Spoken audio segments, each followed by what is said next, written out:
O líder da força mercenária Wagner Group, Yevgeny Prigozhin, tomou um quartel-general militar importante que supervisionava a ofensiva na Ucrânia, após Moscou considerar o mercenário como criminoso procurado, após suas críticas caírem pesadamente contra o chefe do Ministério da Defesa russo, Sergei Shoigu.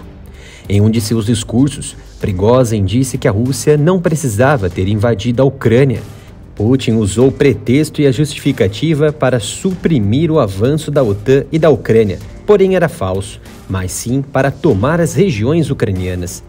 Os eventos em rápida evolução marcam um desafio mais sério até agora ao longo do governo do chefe do Kremlin, Vladimir Putin, e a crise de segurança mais grave da Rússia desde que ele chegou ao poder no final de 1999. O chefe do Wagner havia declarado que suas tropas assumiram o controle do centro de comando militar e de uma base aérea na cidade de Rostov-on-Don, no sul, e prometeu derrubar os principais líderes militares de Moscou, mas não declarou guerra à Rússia. Isso porque, em parte de seu discurso, Prigozhin destacava que buscava retomar a justiça no país, caçando os responsáveis para assim restabelecer a pátria russa, e não o poder. Respondendo em um discurso televisionado em tom sério, Putin criticou seu ex-aliado, cujo exército privado forneceu algumas das tropas de choque mais bem-sucedidas na ofensiva de Moscou na Ucrânia, por uma facada nas costas, que representou uma ameaça para a própria sobrevivência da Rússia. Para Putin, qualquer turbulência interna é uma ameaça mortal ao nosso Estado e a nós como nação, Rússia, e para o nosso povo. Esta batalha, quando o destino de nosso povo está sendo decidido, requer a união de todas as forças. Putin destacou que os movimentos do grupo Wagner são de traição. O que temos enfrentado é exatamente traição. Ambições extravagantes e interesses pessoais levaram à traição, disse Putin. Prigozhin construiu uma base de poder como prestador de serviços de buffet para o Kremlin e agora dirige uma poderosa força militar privada. O chefe russo Putin prometeu ainda que todos aqueles que conscientemente se posicionaram no caminho da traição, que prepararam uma rebelião armada, se posicionaram no caminho da chantagem e dos métodos terroristas, sofrerão punição inevitável perante a lei e perante nosso povo. O discurso do presidente russo ocorreu logo depois que Prigozhin postou uma mensagem de sua autoria, aparentemente filmada em Rostov, acusando a liderança militar russa de traição e fracasso na batalha em andamento contra as forças ucranianas.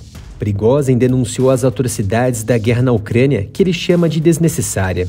Para ele, uma grande quantidade de território está perdida. Soldados foram mortos, 3-4 vezes mais do que dizem os documentos mostrados pela Rússia, acusando os comandantes militares, como Shoigu, de esconder do Kremlin a verdadeira escala das perdas russas na Ucrânia. A intenção, talvez, era evitar a fúria de Putin.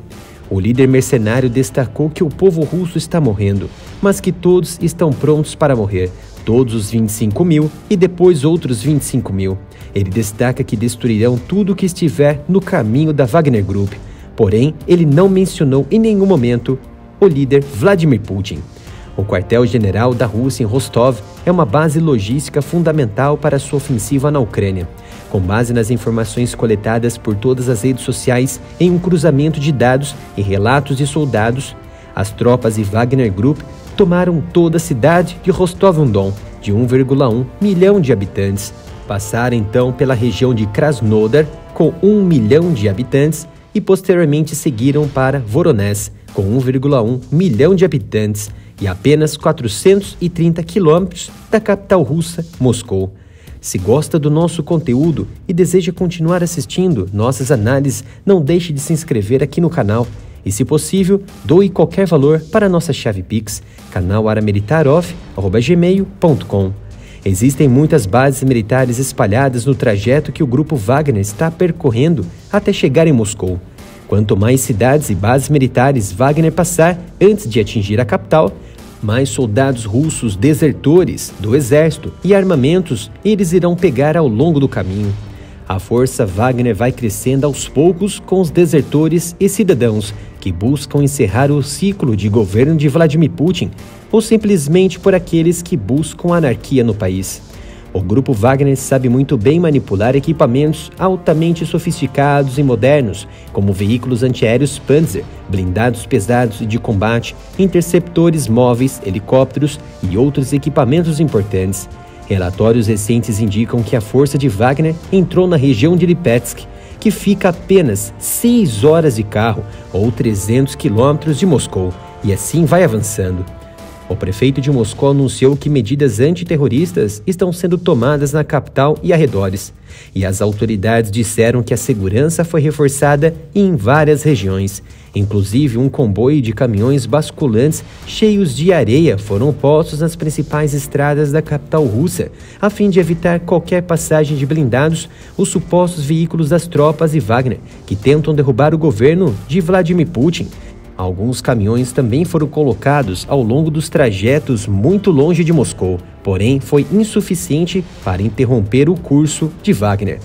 O Ministério da Defesa da Rússia apelou aos combatentes de Wagner para mostrar razão e abandonar Prigozhin, dizendo que isso garantiria a segurança daqueles que o fizessem.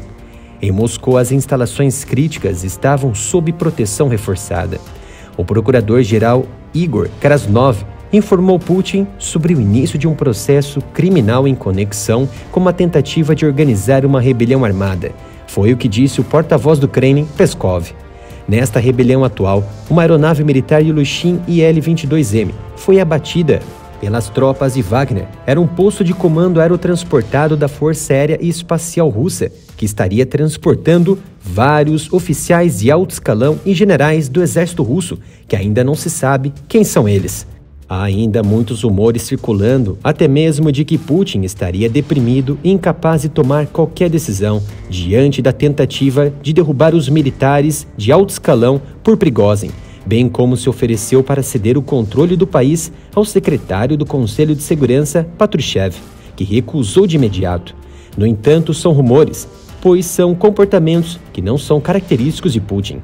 Depois de anos operando nas sombras, Prigozhin acabou admitindo no ano passado comandar o indescritível grupo mercenário Wagner e até mesmo interferir nas eleições americanas.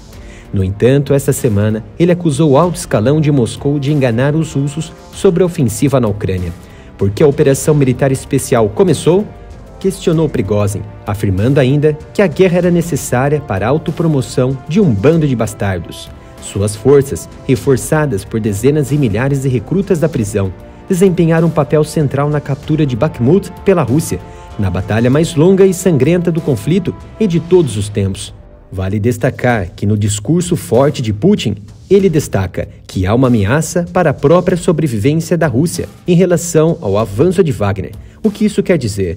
Já sabemos que a política de uso de meios nucleares da Rússia é muito clara. Quando diz que a sobrevivência da Rússia for comprometida, haverá necessidade do uso de meios nucleares.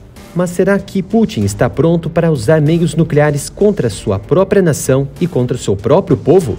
A tentativa de fazer justiça de Prigozhin segue acontecendo. Estaremos reportando os principais detalhes em nosso canal no Telegram. Se ainda não é membro, basta entrar no grupo pelo link na descrição deste vídeo.